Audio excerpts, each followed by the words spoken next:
Hello and welcome to Chapter 11, Inference for Distributions of Categorical Data. Section 11.2 has inference for two-way tables.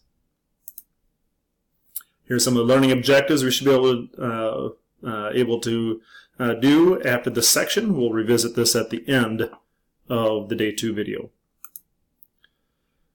Our introduction begins with the two sample Z procedures of Chapter 10 allow us to compare the proportions of successes in two populations or for two treatments. But what if we want to compare more than two samples or groups?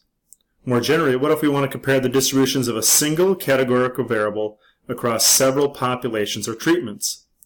We need a new statistical test. The new test starts by presenting the data in a two-way table. Two-way tables have more general uses than comparing distributions of a single categorical variable. They can be used to describe relationships between any two categorical variables. Market researchers suspect that background music may affect the mood and buying behavior of customers. So in one study in a Mediterranean restaurant, they compared three randomly assigned treatments: no music, French accordion music, and Italian string music.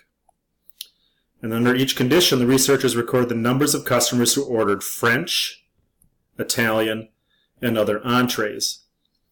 So we can see here that when no music was playing, 30 French entrees out of the 84 were sold. 11 Italian entrees were ordered out of the 84.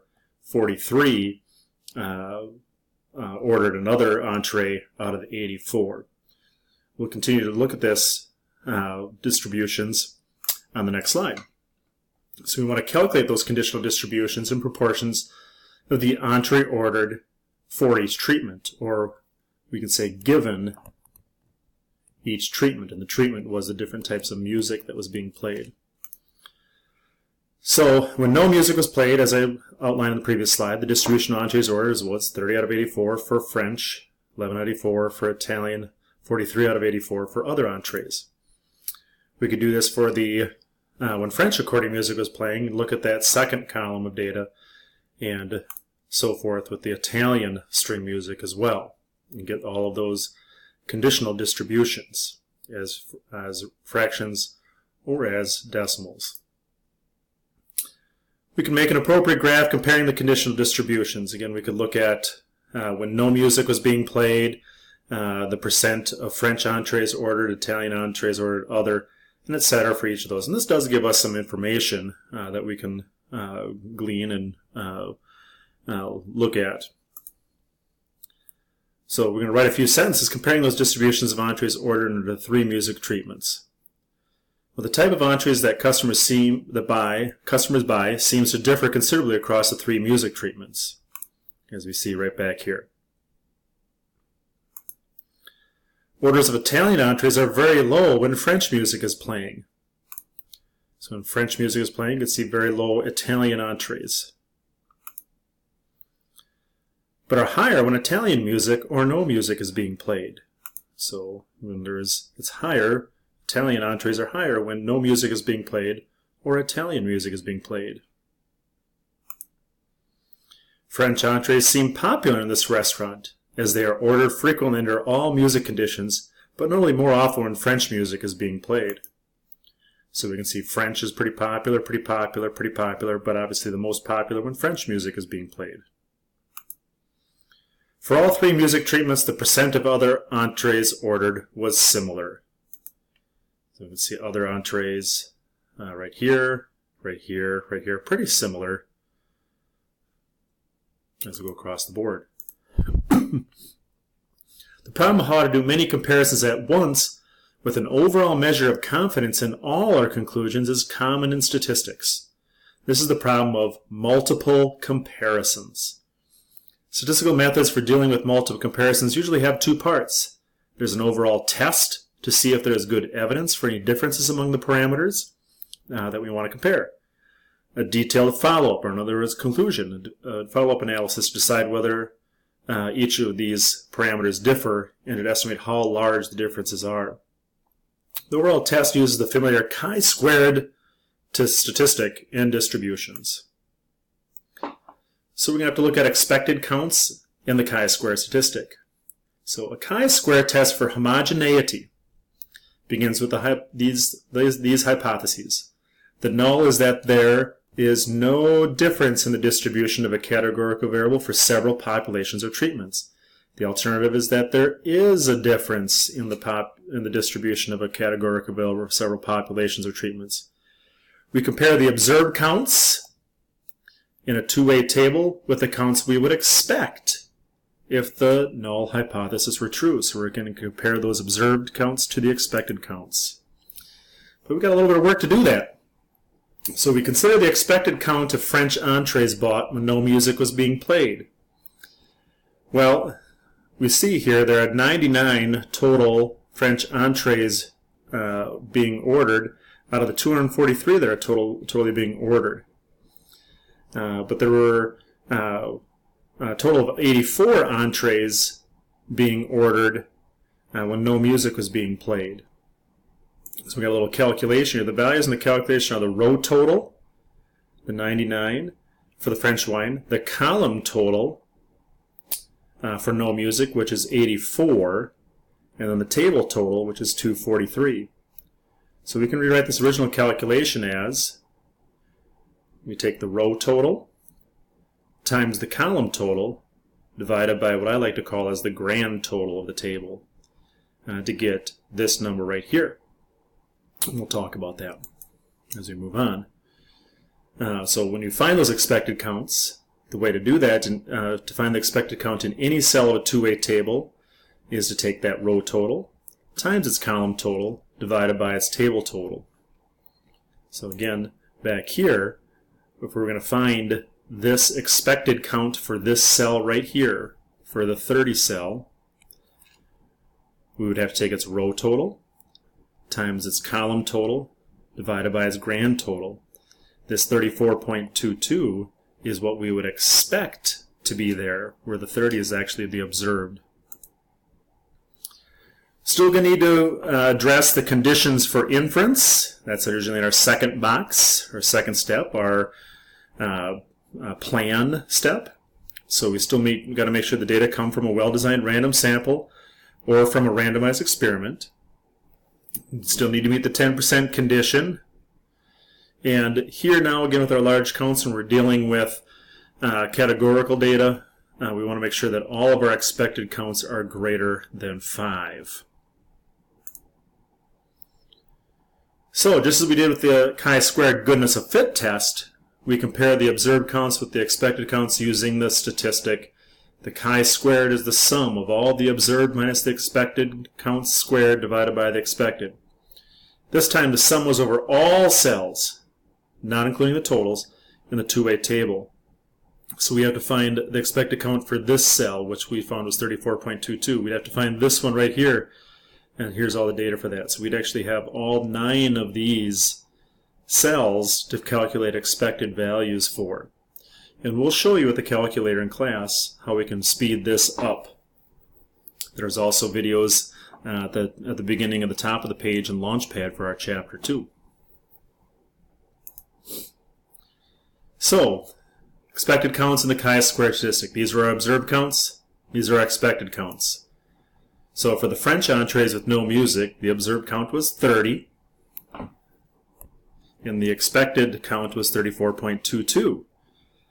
So that's just one part of the calculations. That's just one contribution to the total chi-squared statistic for the cell. To calculate that value right there, that's just one of those. We'd have to do that for all 9 of these and add them all up. So there was our 0.52. If we did this for the next cell, for the French entree, when French music is being played, we'd have that. That's the 39 minus 30.56 divided by the 30, or squared divided by the 30.56, and that's where we get that number. And again, we're going to show with the calculator how we can speed this process up as well. But just to have the underlying notion of what's going on behind the scenes, this is kind of important. So earlier we started a significance test where the null hypothesis is that there is no difference in the true distributions of entrees ordered at this restaurant when no music, French recording music, or Italian string music is played. The alternative is that there is a difference in the true distributions of entrees ordered at this restaurant when no music, French recording music, or Italian string music is played. We already checked that the conditions are met. So back in step 2, we'll check those conditions are met. And then we calculated that total statistic. If we added up all those individual chi-squareds in those cells, we got 18.28. So what does that mean? Well, we'll use table C to find the p-value, and then we'll use the calculator's chi-squared cumulative distribution function command.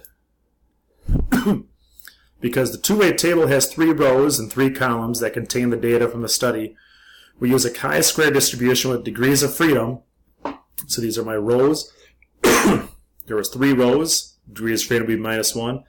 There are 3 columns. 3 minus 1 is 2. So the formula is the rows -1, columns -1 to get our degree of freedom. When we multiply those two together to get a degree of freedom of 4 to find the p-value. So when we look up that chart on the degree of freedom for 4 on table C, we can see that our value that we had of 18.28 falls between these two values. So it falls between a p-value of 0.25% and 0.1%. So what does that tell us? Well, the calculator command would give us a little bit better precise example. And again, we'll demonstrate that more in class on how to enter this in. So interpreting that p-value from the calculator context, we're assuming that there is no difference in the true distributions of entrees ordered in this restaurant when no music, French recording music, or Italian string music is played. There is that should be a decimal point there, there is a 0.001 probability of observing a difference in this distribution of entrees ordered among the 3 treatment groups as large or larger than the ones in the study. So what conclusions would we draw? Well, because the p-value is less than our alpha of 0.05, we reject the null. So we have convincing evidence of a difference in the distributions of entrees ordered at this restaurant when no music, French recording music, or Italian string music is played. Furthermore, the random assignment allows us to say that the difference is caused by the music that's played. And this is key. When you can say something is caused, we're going to look for that cause. So suppose the conditions are met, you can use the chi-squared test for homogeneity, or null and alternative hypothesis. Again, the null is that there's no difference. The alternative is that there is a difference. We'll start by finding and calculating the chi-squared statistic, where the sum is over all cells in the two-way table. And we calculate those degrees of freedom by taking the number of rows -1 times the number of columns -1. And the p-value is the area to the right of the chi-squared and the corresponding chi-squared density curve. So, the chi-squared test for homogeneity allows us to compare the distribution of a categorical variable for any number of populations or treatments. If the test allows us to reject the null hypothesis of no difference, we then want to do a follow-up analysis that examines the differences in detail. So we start by examining which cells in the two-way table show large deviations between the observed and expected counts. Then look at the individual components to see which terms contribute most to the chi-squared statistic. And we can look at the output, and we can see that just 2 of the 9 components that make up the chi-squared statistic contribute about 14, almost 77% of the total of 1828. They have this one and this one right here. Those are the biggest components that we have that are affecting that decision on the null. So what we are led to a specific conclusion that orders of Italian entrees, these were the Italian entrees, are strongly influenced by French and Italian music. Okay. We'll take a look at how we can get a little different input on the calculator. We'll do that in class. And for right now, we should be good to go. And be able to do these problems right here. So go to it, and we'll see you in the day 2 video.